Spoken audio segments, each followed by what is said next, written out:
Right, so I'll call to order the August 23rd, 2023 meeting of the South Elementary School Building Committee. Since this is a virtual meeting, if we could take a roll to find out who's here. Okay. So, You ready? Melissa, you want to do it though? Yeah, go Yeah, I'll ahead. take care of it. Yeah. Dr. Beata, Aye. Fran, Aye. Jake Dorr, probably coming in later.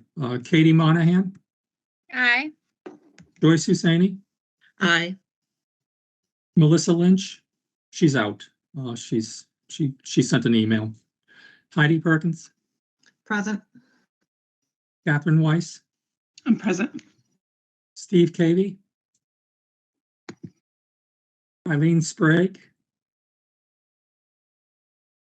Diane Dolan. I see Diane.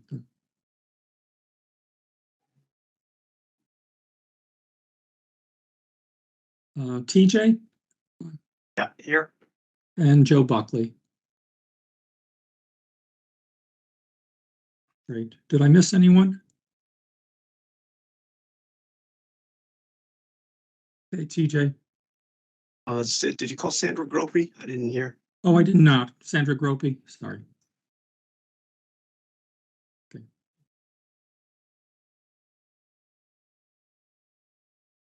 I think I heard everyone else. And Fran Brutnitti is sitting in for Tom Coulter. Right. So, great. Well, having a quorum present, we can get into item 1 on the agenda. That's the vendor invoice package from July 2023. Don, do you have that? Yeah. So I sent out the vendor invoice package to the committee with the sign sheet. What I'd ask after this vote tomorrow, if you have a chance, you could electronically sign and send it back to me as an attachment. Let me go over the invoices. We have Vertex invoice. There are 3 items on the Vertex invoice. There's the I'm sorry, give me 1 second, okay? Just have to pull something up.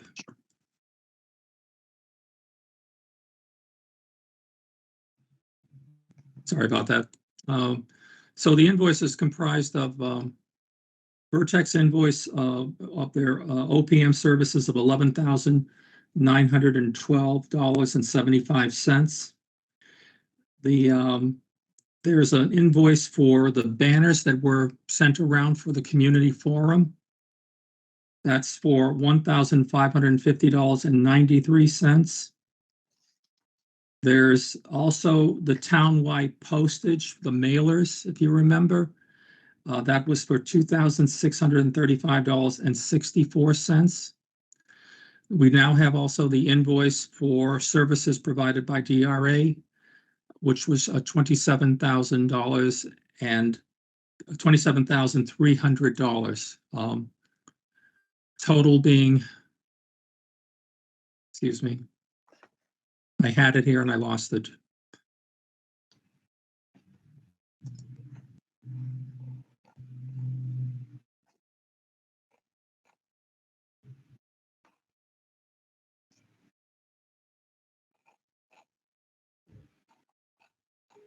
Sorry for the.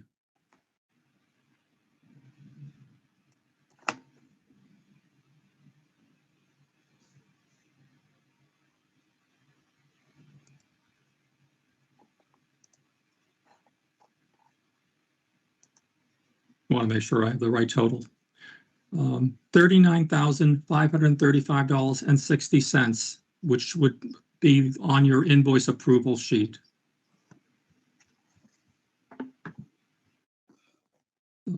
So once again, that's $39,535.60.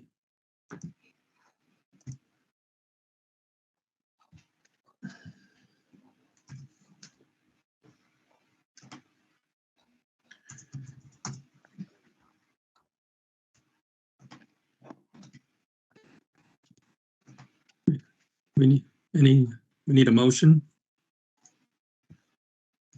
Joe Byatt, I'll move the motion as read.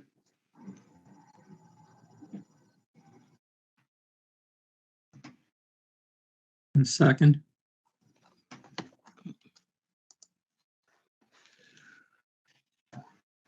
This is Katie Monahan. I second.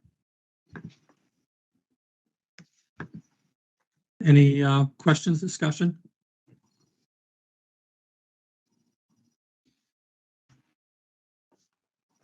None being there, I'll call the roll for acceptance. Dr. Beata, Aye. Fran, Yes. Katie, Aye. Joyce, Yes. Heidi, Yes. Catherine, Yes. Diane, Yes. TJ, Aye. and Joe Buckley.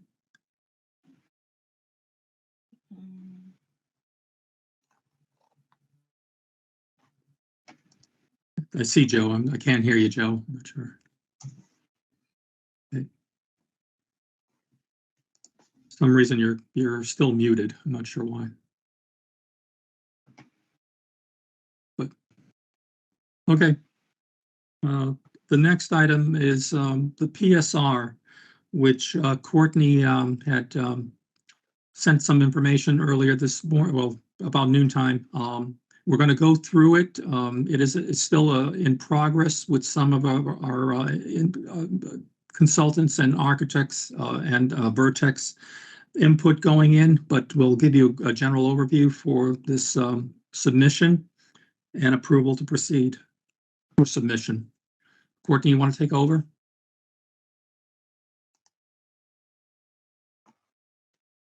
All right, can you hear me? Yeah. Yeah. Yes. All right. So we sent the table of contents today that talked about the items that are being submitted to MSBA. Some of those are going in this week and they'll be reviewing them. Some are going in next week. So that's why you see two different colors on the table of contents that we sent through. I can bring that up shortly. After, we can look at that. I didn't put it into the presentation, but if you have any questions on that table of contents, I can bring it up after the PowerPoint. So part of what we do in this fall in conjunction with the approval of the PSR is we present to a facilities subcommittee meeting at MSBA. So it's basically the same content that we're submitting. In this comprehensive package, we boil it down to 15 to 20 slides that we present to them in conjunction with the district. So what we wanted to do tonight was just share some of that. Most of this information are things that you've seen already. The contents of what we present, like I said, is a boiled down collection of all the information that we've presented to you that you voted on. And we share it with them and they get to ask questions about the project. So big developments that happened last week are we received cost estimates back from both Vertex's estimator, PM&C, and our estimator, AM Fogarty. They estimated all of the options that you see on the left. And we worked with them and had a reconciliation meeting last Friday to answer any of their questions and make sure that they were taking all the proper scope for each of the options into consideration based on our documents. So this next slide will summarize the costs that came through. And Dom, I don't know if you want to explain any of these. I know Tim put this together. This is one of the deliverables, or Chin, these are the deliverables that we have to send to MSBA, the specific chart that talks about the building square footage. And if it's an ad reno, you talk about the renovated area versus the new area. And then you look at the cost of the site work, any building demo and hazmat, your construction cost, and then the column all the way on the right is your total project cost. So that would include AE fees, furniture, equipment, everything that's part of the project is wrapped up in that number in the column on the right. Yeah, no, Courtney, you pretty much summarized what I would have said, so.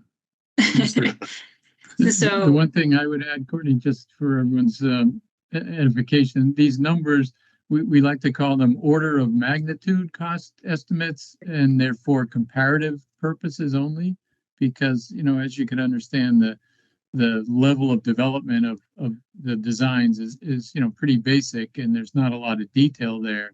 So the estimators are doing their best to, you know, understand the quality level and comparable quantities of size of each project relative to one another, and that's what's getting priced and shared with the MSBA here. right, before we move on to any of the other slides, Wait a minute, Dr. Bayeda has a question. there you go.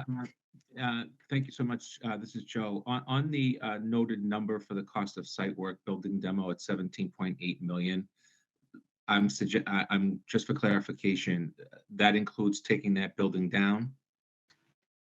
But there's Not, no reimbursement. It doesn't. No, Joe, No. this is a table the MSBA asked us to fill in so that the word building demo is already in the heading there. But Yeah, in our project, since we're not building on the South Elementary Correct. School site, we are not including the cost of demolishing the South School. Right, Good point. that was a good question. thank you. no, thank you for asking for the clarification. Also, the Mhm.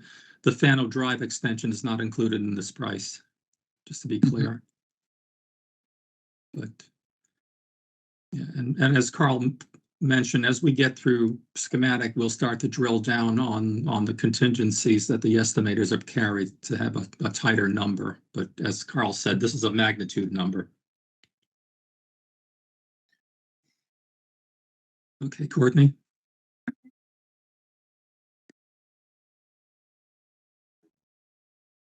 So the presentation that we review with them is basically going to outline the district, the proposed location of the new elementary school as the preferred option. And we'll talk a little bit about redistricting here. We're not going to show any new lines or anything similar to other projects. We wouldn't want to, they understand that the process comes much later during construction. We'll outline the project goals, and talk a little bit about the existing elementary schools. And then the ed plan goals and the visioning process that was underway last spring. We'll talk a lot about all of our meetings that we've had, our forums, and what we plan to do in the fall. This is where we can talk about our forums, our flyers, the website, all the information that we've put out to the community to share about our process. They also would like us to highlight program variations from MSBA standards versus what we are including in our space summary and our project based on the ed plan. So this is just a snapshot of some of the things that are included in there, and that's something that Dr. Bayeda, you'll be able to speak to during this presentation. And you know, this part is designed to be more of a discussion, but we have visuals to go with it as well. And that'll include discussions about the special education programs as part of Stoughton's plan looking ahead for the building. We're also going to be talking about the domino reaction of what happens to all of Stoughton's buildings with the South Elementary School being vacated, the Wilkins Elementary School, and then therefore the plan for the Jones as well. They want to know a little bit about inspiration for the school, what we're looking at in terms of design, and what we've talked about during our visioning sessions as well as our meetings with you. And then we'll explain all of the site access and site logistics. And we'll dive into it a little bit more. These site plans are actually going to be updated for the presentation, and we'll send those to you before they go to MSBA as well. We'll talk a little bit about site access and security, Fano Drive, and the plans that the town has in place for looking at the possibilities of developing that road as part of this project. They do want to talk to us about solar orientation and just entrances into the site. So we have this placeholder slide that we'll continue to develop with them. They want to know a little bit about, this, with the solar orientation, how that's going to aid in our design, not just for PV, but also windows and heat gain within the building. So I've kept these slides in here to talk a little bit about the benefits of utilizing Fano Drive. And then we'll talk about the site circulation as well. So this is a little bit further developed from the slide that you saw last meeting. We have some numbers that are tied to queuing, the parking spaces, queuing options with the existing site plan. And Diane, I know you had a question about the access around the building and can we possibly utilize that for queuing? That is something that is in consideration right now. It hasn't been defined yes or no, but there were discussions about the possibility of utilizing it for kindergarten drop off and queuing to minimize the queue line or the queue length that goes for the rest of the building. Okay. Thanks, Courtney. I No. can see that would be a big help. I think so too. There's 6 kindergarten rooms, so that would help alleviate Yeah. a little bit of it.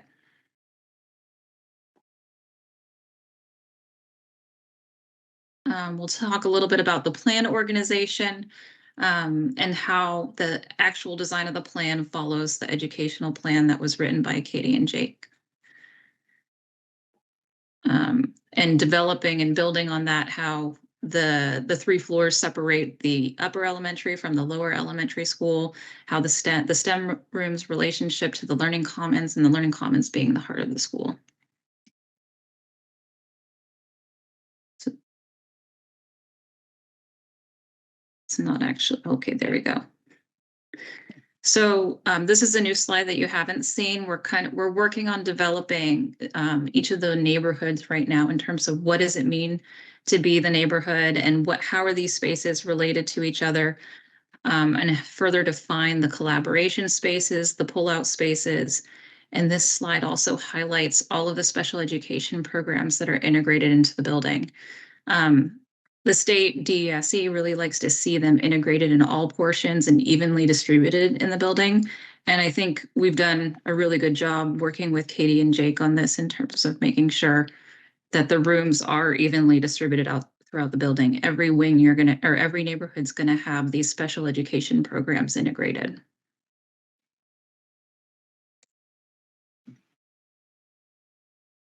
And this is just continuing to talk about how we can define those neighborhoods through through graphics and color and storytelling patterns, those kind of things we'll work on in this next phase.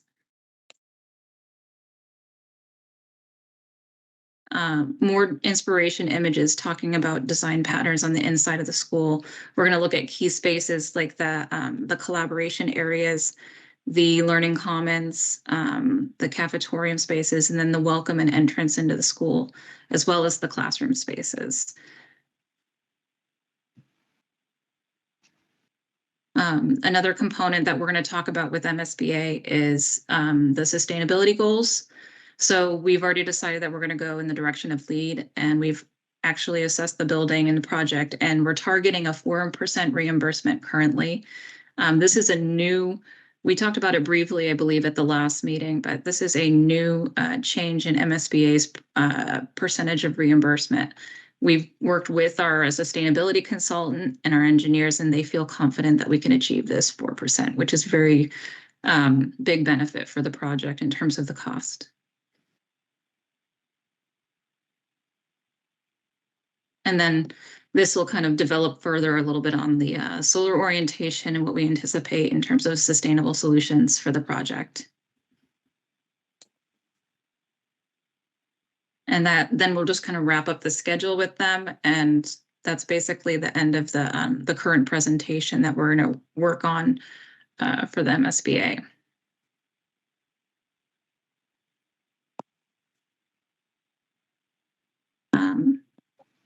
I wanted to know if anyone had any questions or actually had any time to look at the files that we've uploaded, or if you had any issues. The file folders actually follow the table of contents that was sent through. So it'll tell you where the cost estimates are located, any of the consultant reports that we've been putting together.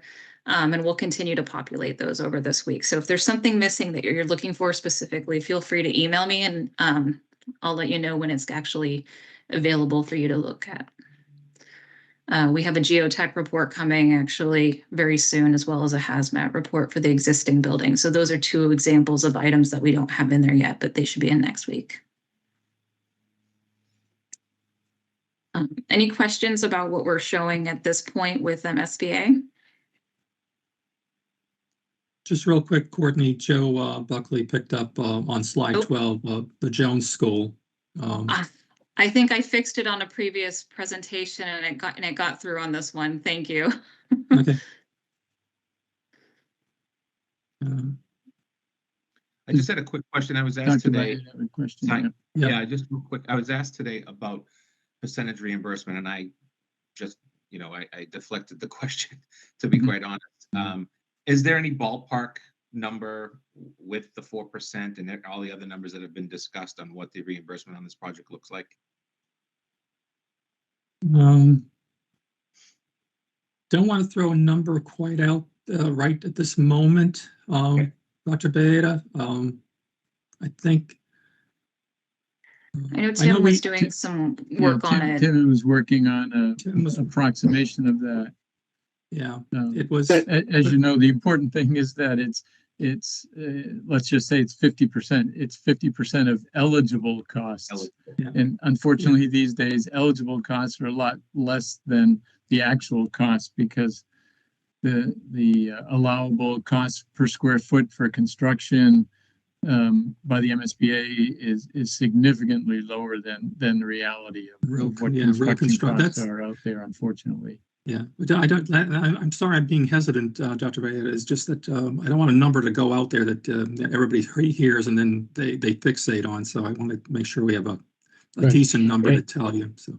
And Dr. Bayeta, the way that the MSBA process is that we submit this level of information in for the PSR, and in the next phase in the schematic design, the design team will develop the drawings to a higher level of detail that allows the estimate to be more realistic. And at that time, that the OPM Vertex will be preparing of the budget sheet, which would calculate out the reimbursement according to the detailed estimate at that time. Yeah. So when we get to schematic design submission, we will have that number.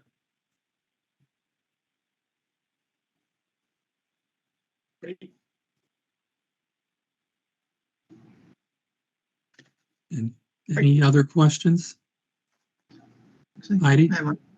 I'm just curious, I really haven't seen much of the project, just joining here, but the behind the building, not being sort of a straight line building, and maybe there's some jogs there, I'm not really sure because I haven't looked at it since a couple weeks ago, but is there any opportunity to have,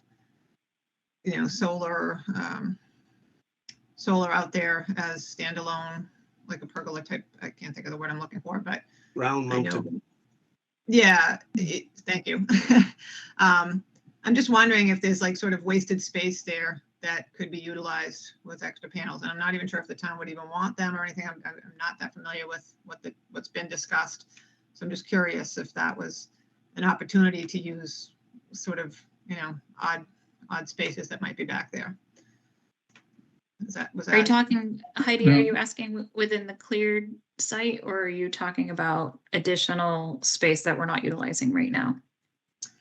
Not encroaching on a buildable area that might be something in the future, but with that pinwheel design, sort of, it juts out in different ways. And I'm just not sure if there was little chunks of land that if you squared it off, is there opportunity, just for long-term sustainability?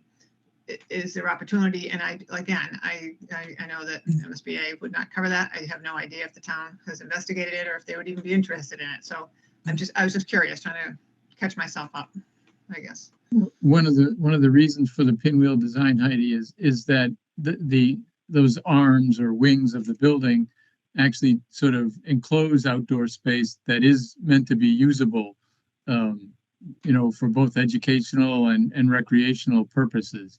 So they're not fully developed yet from a design point of view, but the intent is to utilize them kind of inside of the ring road that goes around the building. All of those um, let's call them sort of courtyards, do have a purpose. They're either a play area or outdoor classroom or service area or paved playground. So they are, intended to be developed. Right now, there's not So really if much you- leftover space.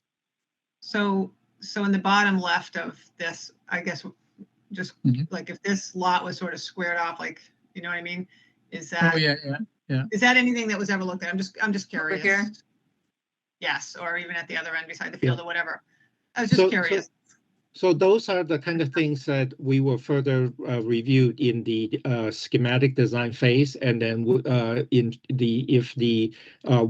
if one of the goals is to maximize future potential PV, then that will be one thing that the design team will look at and adjust the plans accordingly, and then therefore we can price them correctly as we move forward. Okay, thank you. Yeah, as you might know, there are a couple different strategies with solar panels. Whether the town owns them or whether they enter into a power purchase agreement, and some third party actually owns the panels, but the district gets a lower rate on their electricity. Those sorts of things are still being investigated. So we have not finalized or resolved exactly how solar is going to be integrated, but we are counting on it one way or another. And- And then also the basis of design that the building roof has to be available for structurally capable of for the rooftop solar, which is fairly low bar to meet. And then so that is already carry in terms of the additional structure capacity to carry the solar on the roof when available for solar. And follow-up question, if you don't mind, if I don't know how much more would be needed in solar to get to LEED Gold, would that be something that sort of looking at the cost benefit of that, or would that even be enough in those little jog areas on the left, upper and lower that might get you there for higher reimbursement? Just curious.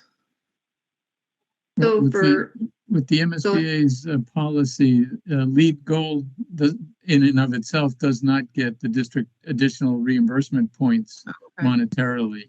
So it's more of a, energy savings and payback, and there are other reasons to consider, additional solar. But LEED Silver is kind of the baseline. Along with certain other energy requirements, that gets us to 4% reimbursement. Okay, all right, thank you. Yeah, a lot of communities are actually targeting the focus more on energy right now than anything, because everyone wants to minimize the impact in terms of energy usage of our buildings. So that's why there's more incentive on that than actually targeting LEED Gold, which could encompass any point in any category to get to a certain threshold. And then it may also be that by the time we go through the whole exercise and then find out that when we get the building to be that energy efficient, that we might be getting gold anyway. So those are the kind of things that will flush out further in the schematic design phase, and then get more concrete in terms of, and then if the committee would like to explore the cost of reaching the next tier of whatever goal, that will be then those are the options that we can study and price in the schematic phase. Is there a sort of an industry standard at the time? And I know that prices are wildly fluctuating on energy. But at the time, right now, is there a standard how many years it would take, say, for a ground mounted arrays to get at least get your investment back, and then after that it's gravy, it's revenue to the town? generally speaking, that it's much easier to get your return on investment for anything rooftop because Yeah. you already pay for the structure, most of it. And at the moment that in the last few projects, when I looked at when the project looked at the ground mount, the additional panel that primarily in the parking lot, that has not been shall we say that the payback is not as advantageous at the moment. But that doesn't mean that the situation changes for every project. So those are the kind of things that we can take a quick look at. Okay, thank you.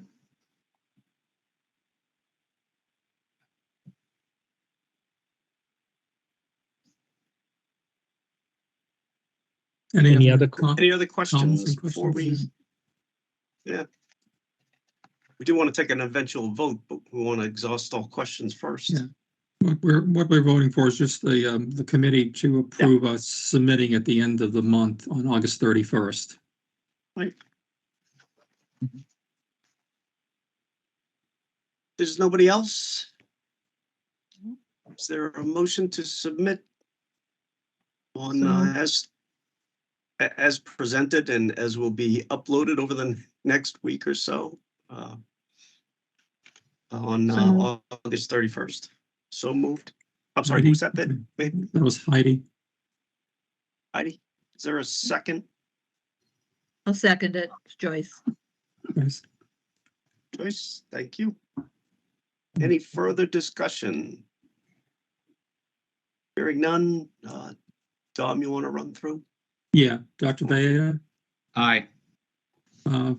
Fran, Aye. Katie, Aye.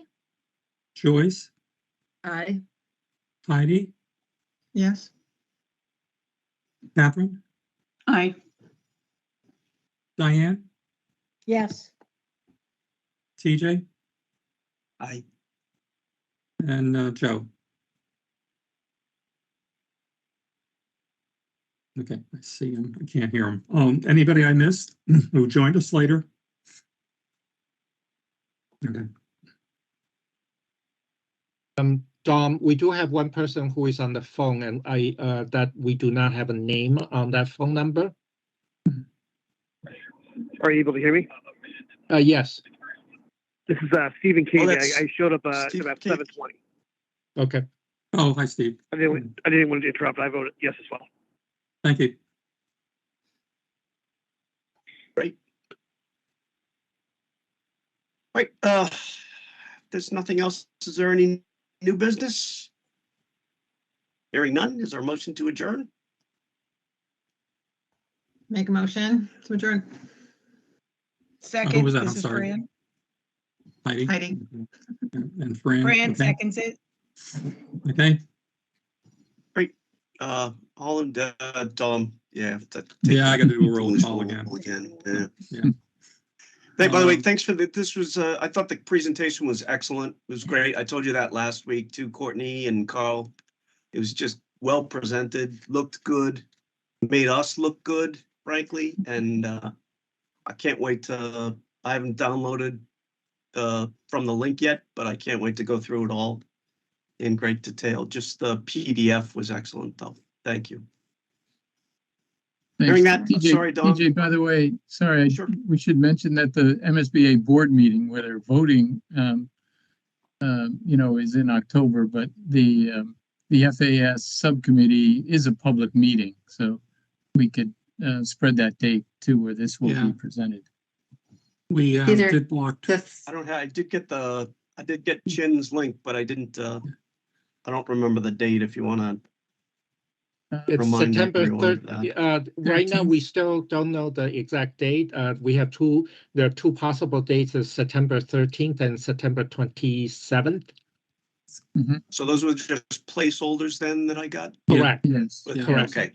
All right, great. Sorry, Dom, I interrupted your roll. No, it's okay. That was important. Okay, Dr. Bayeda, Aye. Fran, Aye. Katie, Aye. Joyce, Aye. Heidi, Aye. Catherine, Aye. Steve, Aye. Diane, Oh, was that me you asked? Yeah, aye. yes, yes, yes. Sorry. TJ, and Joe. I can see the nodding. Okay, great. Thank you very much. Thanks, everyone. Thank you. Well Good done, night. well done, team, well done. Thanks, Thank you. everyone. Good evening. Great, yeah, thank you all. Bye. Well you. done.